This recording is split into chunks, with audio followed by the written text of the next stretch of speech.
Hello student, स्वागत है आपका सन 2020 के पेपर की नई वीडियो के साथ। हमने जो है इसमें 3 वीडियो बना दी थी, यानी 3 वीडियो में जो है ना हमने पहला, दूसरा, तीसरा, चौथे तक हमने 5 क्वेश्चन इसमें करा दिए हैं। आज हम इस वीडियो में क्वेश्चन नंबर 6 को करेंगे, यानी क्वेश्चन नंबर 6 के जो आंसर है उसको करेंगे, यानी किस तरह क्वेश्चन नंबर 6 का होते हैं। तो पढ़ते हैं क्वेश्चन नंबर 6 को क्या है। यानी डाई एथिल ईथर के विरंजक चूर्ण की 2 प्रमुख विधियाँ लिखें, यानी डाई एथिल ईथर के विरंजन की 2 प्रमुख विधियाँ लिखनी है। यानी और इसमें ग्लूकोज परीक्षण क्या है और इसके उपयोग किस प्रकार के यौगिक को पहचानने में किया जाता है, उदाहरण सहित इसको लिखना है। यानी क्वेश्चन नंबर 6 हमारा इस तरह का है और इसको हम जो है करते हैं, यानी किस तरह इसको पेपर में करेंगे वो देखते हैं। यानी इस तरह से हमारे क्वेश्चन नंबर 6 है, इस तरह से हमें पेपर में जो है ना क्वेश्चन नंबर 6 डालना है। क्वेश्चन नंबर 6 डालने के बाद फिर हम इसके जो क्वेश्चन नंबर 6 के क्या है, यानी पहला जो क्वेश्चन है यानी क्या है उसका आंसर डालेंगे इस तरह, और इस तरह डाई एथिल ईथर की 2 प्रमुख विधियाँ को लिख देंगे। यानी डाई एथिल ईथर की जो 2 प्रमुख विधियाँ हैं, इस तरह से हेडिंग डालने के बाद हम उसके जो है नीचे वो इसकी डाई एथिल ईथर की जो है हम विधियाँ को लिख देंगे। तो इसकी विधि क्या है हम पढ़ते हैं।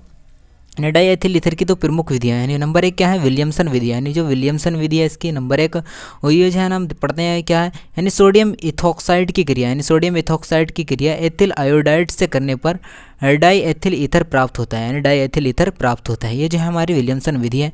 इस तरह से हम विलियमसन विधि को लिख देंगे।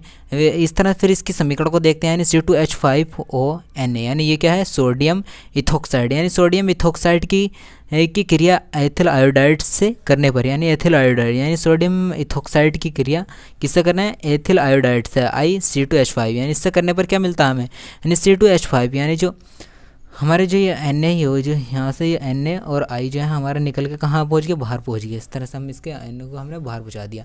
इस तरह से जो हम क्रिया करते हैं, यानी C2H5, यहाँ से O बचा, O आ गया, और ये जो अणु था ये जो है ना इसके साथ जुड़ गया, यानी C2H5, ये क्या मिल गया, डाई एथिल ईथर। यानी इस तरह से हम इसकी क्रिया कर देंगे। फिर इसके बाद हम इसकी दूसरी क्रिया को पढ़ते हैं, यानी दूसरी क्रिया इसकी क्या है, यानी दूसरी क्रिया है सेंड्रेंस विधि, यानी सेंड्रेंस विधि है इसकी दूसरी जो विधि है, सेंड्रेंस विधि है। यानी इसमें क्या है, यानी एथिल एल्कोहल के 2 अणु, यानी जो एथिल एल्कोहल के 2 अणुओं को 380 डिग्री सेल्सियस पर Al2O3 की उपस्थिति में गर्म करते हैं, तो इसके फलस्वरूप डाई एथिल ईथर प्राप्त होता है। यानी इसके हमें इससे जो है ना डाई एथिल ईथर प्राप्त होता है। यानी इसके जो है समीकरण क्या है, यानी C2H5OH, यानी डाई एथिल ईथर, यानी इसमें जो है हमारे डाईएथिल ईथर के 2 अणु हैं, यानी डाईएथिल ईथर के, यानी C2H5OH, यानी C2H5OH। इसके जो है डाईएथिल एथिल एल्कोहल के इसमें जो है ना 2 अणु है। इसकी जो है ना हम क्रिया करते हैं, यानी AlO3 की उपस्थिति में 300 डिग्री सेल्सियस पर क्रिया करने पर हमें क्या प्राप्त होता है, यानी H2O इसमें जो है निकल जाता है। यानी इस तरह से जो H यहाँ से एक H और ये जो है ना OH ये निकल जाता है, और हमें क्या मिलता है, डाईएथिल ईथर मिलता है, यानी C2H5O और C2H5 डाई एथिल ईथर हमें मिलता है। यानी एथिल एल्कोहल के 2 अणु से क्रिया करने पर Al2O3 की उपस्थिति में 300 डिग्री सेल्सियस पर करने पर डाई एथिल ईथर हमें प्राप्त होता है। इस तरह से हम इसकी दूसरी विधि को लिख देंगे। फिर इसके जो है ना इसमें मालूम किया था, यानी ग्लूकोज परीक्षण भी मालूम किया था। यानी ग्लूकोज परीक्षण क्या है, ग्लूकोज परीक्षण पढ़ते हैं, यानी निर्जल ZnCl2 तथा निर्जल ZnCl2 तथा सांद्र HCl के 1:1 के मिश्रण को ल्यूकोस अभिक्रमक कहते हैं, यानी ल्यूकोस परीक्षण इसको कहते हैं। यानी निर्जल ZnCl2 तथा सांद्र HCl के मिश्रण को जो है ना ल्यूकोस परीक्षण कहते हैं। यानी इसका उपयोग जो है ना किस किस में किया जाता है, इसका उपयोग जो है प्राथमिक, द्वितीय व तृतीय एल्कोहलों के विभेदन में किया जाता है। यानी इसका जो उपयोगी जो किया जाता है वो प्राथमिक, द्वितीय व तृतीय एल्कोहलों को पहचानने में जो है ना इसकी जो है ना किया जाता है। इसके हम उदाहरण को देख लेते हैं, यानी किस तरह से इसके जो है ना क्रिया होती है। यानी प्राथमिक एल्कोहल है, द्वितीय एल्कोहल है, तृतीय एल्कोहल, यानी इस तरह से इसकी डेफिनेशन बना देंगे। प्राथमिक एल्कोहल में जो है ना एक, यानी C2H5 C2OH में जो है ना एक जुड़ा हुआ होता है, एक फिर इसमें जो है ना द्वितीय में 2 जुड़े हुए होते हैं, और तृतीय में 3 जो है ना जुड़े हुए होते हैं, 3 जो है ना कार्बन इसमें जुड़े हुए होते हैं। इस तरह जो है ना हम इसको जो है ना किस में करते हैं, यानी इसमें ZnCl2 तथा सांद्र HCl में करते हैं। यानी ZnCl2 यानी ये क्रिया जो है ना ZnCl2 हम करते हैं, यानी इसमें जो है ना हमें कोई क्रिया नहीं मिलती। यानी इसकी जो हम इससे क्रिया करते हैं ZnHCl की उपस्थिति में, इससे हमें कोई क्रिया नहीं मिलती, लेकिन इससे जो है ना हमारे जो है ना क्रिया मिलती है, यानी 5 मिनट बाद हमें इसकी क्रिया मिल जाती है। इससे जो है ना CHCl प्लस H2O, यानी इससे जो है क्या मिला हमें, CHCl और प्लस H2O। इस तरह से इसमें 2 कार्बन इसमें जुड़ जाते हैं।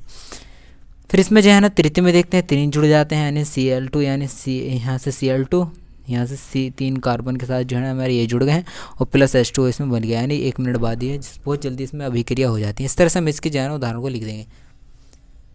फिर हम इसके अगले क्वेश्चन को देखते हैं। ये हमारा क्वेश्चन जो है ना कंप्लीट हो चुका है, यानी क्वेश्चन नंबर 6 के क्या का आंसर हमारा कंप्लीट हो चुका है। इसके बाद हम अगला क्वेश्चन देखते हैं। अगले क्वेश्चन में हमें जो अथवा में दे रखा है, यानी अथवा में जो है ना इसका जो छठे का कै का जो है हमें अथवा में दे रखा है, यानी दोनों में से हमें एक करना है। आपको मैं दोनों करवाऊंगा अब की एग्ज़ाम की तैयारी के लिए। तो हम इसमें जो है ना अथवा में पढ़ते हैं, यानी एथेनॉल बनाने की औद्योगिक विधि का वर्णन कीजिए तथा रासायनिक समीकरण भी लिखिए। एथेनॉल के 2 उपयोग भी लिखिए तथा एथेनॉल से मेथेनॉल परिवर्तन का रासायनिक समीकरण भी लिखिए। यानी इस तरह से हमें ये क्वेश्चन दे रखा है। हम इसके क्वेश्चन के आंसर को देखते हैं। इस तरह इसके क्वेश्चन का आंसर इस तरह का है, यानी अथवा में जो क्वेश्चन है, यानी एथेनॉल बनाने की औद्योगिक विधि है। यानी एथेनॉल बनाने की औद्योगिक विधि क्या है? यह है जब एथिल ब्रोमाइड को पोटेशियम हाइड्रोक्साइड के साथ क्रिया करते हैं, यानी एथिल ब्रोमाइड को को पोटेशियम हाइड्रोक्साइड के साथ क्रिया करते हैं तो एथेनॉल प्राप्त होती है। यानी एथेनॉल को कहते हैं एथिल एल्कोहल कहते हैं, यानी एथेनॉल को एथिल एल्कोहल भी कहते हैं। यानी इस तरह से हमारी जो है ना इसकी जो है ना बनाने के हम समीकरण लिखते हैं। यानी C2H5OH, यानी जो एथिल ब्रोमाइड, यानी एथिल ब्रोमाइड का जो हमारा ये सूत्र है, यानी एथिल ब्रोमाइड का ये क्या है? एथिल ब्रोमाइड है, एथिल ब्रोमाइड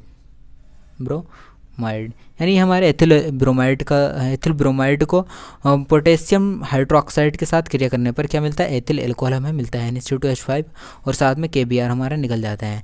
तो इस तरह से हमारे जो है ना ये एथिलनॉल बनाने की जो है ना समय औद्योगिक विधि है। फिर इसके बाद जो है ना इसके रासायनिक समीकरण मालूम किए थे, यानी इसके रासायनिक समीकरण लिखे हैं 2 रासायनिक समीकरण लिए, यानी इसके हम 2 रासायनिक समीकरण देखते हैं। यानी पहला है क्षार धातुओं से क्रिया, यानी क्षार धातुओं से क्रिया किस तरह होती है? जब एथिल एल्कोहल को सोडियम के साथ क्रिया कराते हैं, यानी जब एथिल एल्कोहल को सोडियम के साथ क्रिया कराते हैं तो सोडियम इथोक्साइड का निर्माण होता है, यानी सोडियम इथोक्साइड का निर्माण होता है। यानी C2H5OH, यानी एथिल एल्कोहल यानी एथेनॉल कोई क्रिया सोडियम से करते हैं तो क्या मिलता है? एथिल सोडियम इथोक्साइड हमें प्राप्त होता है और H2 इसमें निकल जाता है। इस तरह से हम इसकी जो है ना क्षार धातुओं से क्रिया हो जाती है। इसके बाद हम पढ़ते हैं एसिटिक अम्ल से, यानी एसिटिक अम्ल से क्या है? जब कार्बोवैसिलिक अम्ल को एथिल एल्कोहल से क्रिया करते हैं, यानी जो एथिल एल्कोहल से क्रिया करते हैं तो एथिल एसीटेट का निर्माण होता है, यानी एथिल एसीटेट का निर्माण होता है। इसकी हम समीकरण को देखते हैं। CH3COOH, यानी जो है ना एसिटिक अम्ल है। एसिटिक अम्ल की हम C2H5OH के साथ जब क्रिया करते हैं, यानी एथिनॉल से क्रिया करते हैं तो हमें क्या मिलता है? CH3COOH, यानी ऐसे क्या हमें जो है ना हमारे यहाँ से जो है ना यहाँ से एक H और यहाँ से OH, ये दोनों निकल के कहाँ पहुँच गए? यानी H2 में निकल गए। बाकी जो है ना CH3COOH और जो ये अणु है इसके साथ में हमारे C2H5 जुड़ गया तो क्या मिल गया? एथिल एसीटेट हमारा बन गया। फिर इसके बाद में हम इसके जो है ना उपयोग पढ़ लेते हैं, यानी उपयोग इसमें मालूम किए थे, यानी 2 उपयोग लिखिए। इन 4 हमारे यहाँ 5 उपयोग है, इसमें 5 में से आपको 2 लिख देना है। यानी नंबर 1 क्या होता है? परिशोषित स्पिरिट के रूप में इसका उपयोग किया जाता है। कार्बनिक विलयन के रूप में इसका उपयोग किया जाता है। प्रयोगशाला में विक्रमक के रूप में इसका प्रयोग किया जाता है। शराब बनाने में भी इसका प्रयोग किया जाता है। इस तरह से हम इसके जो है ना क्वेश्चन नंबर 6 के जो है ना अथवा में जो था उसको हम कर देंगे। तो इसके बाद हम इसके अगला क्वेश्चन को देखते हैं, यानी इसका अगला क्वेश्चन क्या है? क्वेश्चन नंबर 6 के हम जो है ना ख को देखते हैं। ख का यानी आंसर क्या है? क्वेश्चन नंबर ख में है, यानी क्या होता है? यानी क्या होता है? यानी क्वेश्चन ये क्या है? क्या होता है? केवल रासायनिक समीकरण दीजिए। यानी पहला जो है ना हमारे एसीटोन की सोडियम बाइसल्फेट यानी NaHSO3 के साथ अभिक्रिया कराते हैं, यानी एसीटोन की सोडियम बाइसल्फेट के साथ। तो देखते हैं इसकी रासायनिक समीकरण किस तरह की होती है। उसमें हमारी क्रिया थी, यानी एसीटोन की ये सोडियम बाइसल्फेट के साथ क्रिया, यानी एसीटोन की जब सोडियम बाइसल्फेट के साथ क्रिया करते हैं तो सोडियम बाइसल्फेट मिलता है और प्रोपिलीन मिलता है। किस तरह मिलता है? यानी एसीटोन के हम सूत्र लिख देंगे, यानी एसीटोन लिख देंगे। फिर जो है ना सोडियम बाइसल्फेट का सूत्र यानी NaHSO3 का हम इसमें सूत्र लिख देते हैं। जब हमने इसकी क्रिया करी, यानी यहाँ से हमारा C3 और H6 हमारा निकल जाता है और O इसके साथ में जुड़ जाता है। तो O इसके साथ में जुड़ जाता है तो क्या हो जाता है? सोडियम बाइसल्फेट हमारा प्राप्त हो जाता है। इस तरह से हमारी जो है ना ये रासायनिक समीकरण थी। और इसके बाद हम इसकी अगली समीकरण को देखते हैं। इसकी अगली समीकरण क्या थी? इसकी अगली समीकरण जो थी फिर सेकंड जो सीखी थी वो फार्मिक अम्ल को सांद्र H2SO4 के साथ गर्म करते हैं, यानी फार्मिक अम्ल को सांद्र H2SO4 के साथ गर्म करते हैं तो क्या प्राप्त होता है। तो इसकी जो है हम देखते हैं इसकी समीकरण क्या है। यानी इसकी समीकरण जो है ये इसकी समीकरण है, यानी H2SO4 की क्रिया यानी सांद्र H2SO4 की क्रिया फार्मिक अम्ल के साथ करते हैं तो कार्बन मोनोऑक्साइड हमें प्राप्त होता है।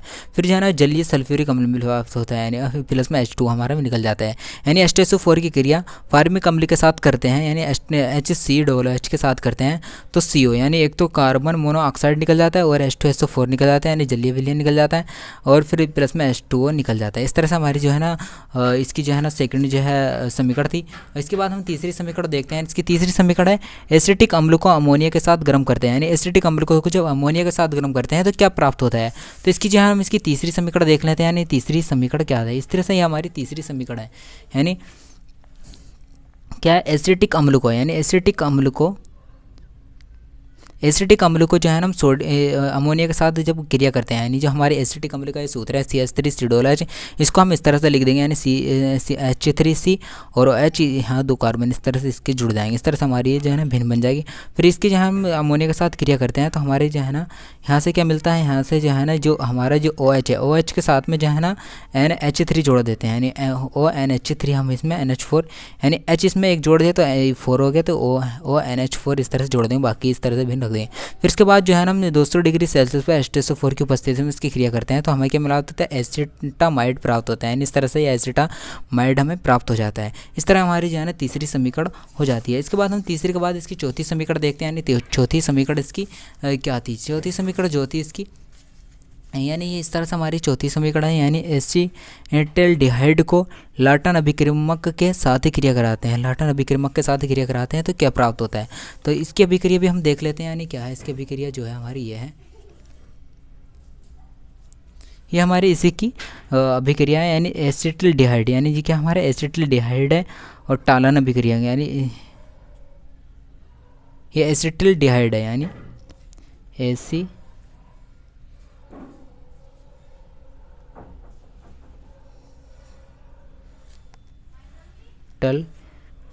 यानी जो हमारी ये एसिटाल्डिहाइड है, यानी एसिटिल इसके जो है ना एसिटाल्डिहाइड के साथ क्रिया कराते हैं, यानी एसिटाल्डिहाइड का ही हमारा सूत्र है, एसिटाल्डिहाइड की टालन अभिक्रमक, ये क्या हमारे टालन अभिक्रमक के साथ ही जब क्रिया कराते हैं तो हमें Ag प्लस H2O और NH3 CH3COOH यानी एसिटिक अम्ल हमें प्राप्त होता है। इस तरह से हमारी जो है ना इसकी जो है ना इस तरह से इसकी हमें समीकरण मिल जाती है। इस तरह हम इसकी जो है ना समीकरण को कर देते हैं। फिर इसके बाद हम इसकी जो है ना अगली समीकरण देखते हैं। अगली समीकरण क्या है, अगली समीकरण है बेंजामाइड को जल की उपस्थिति में गर्म करते हैं।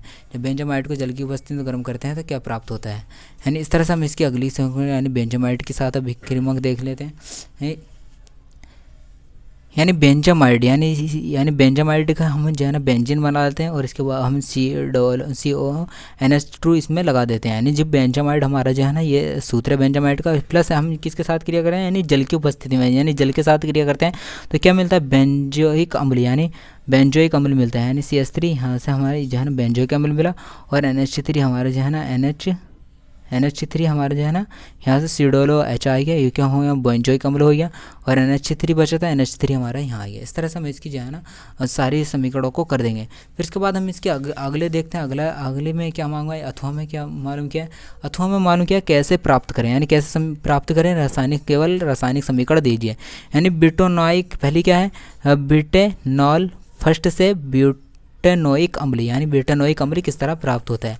तो देखते हैं उसकी समीकरण को पढ़ते हैं जो अथवा में इसमें दे रखा था, यानी अथवा में कैसे प्राप्त करें, यानी कैसे प्राप्त करें, CH3 CH2 यानी CH2COH, यानी जो हमारा सूत्र है यानी ब्यूटेन का हमारा ये सूत्र है। इसकी जो हम H प्लस और यहाँ K2Cr2 की उपस्थिति में जब क्रिया कराते हैं तो हमारे CH3 CH2 और CH2 यानी यहाँ से जो है ना हमारे कार्बन यहाँ से जो H है वो हमारे यहाँ जुड़ जाता है और वो हम यहाँ जोड़ देंगे।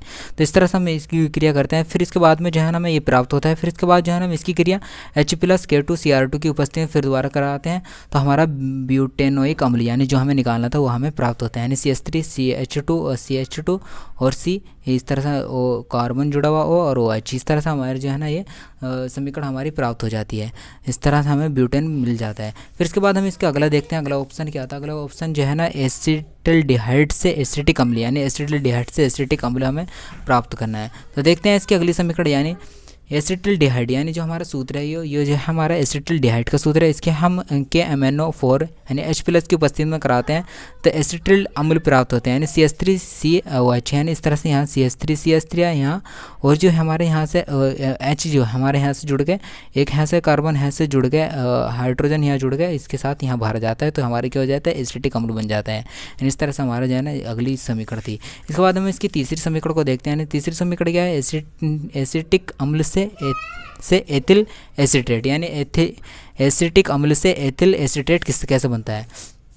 तो ये हमारी दूसरी समीकरण है। यानी ये दूसरी समीकरण किस तरह की है, इस तरह है।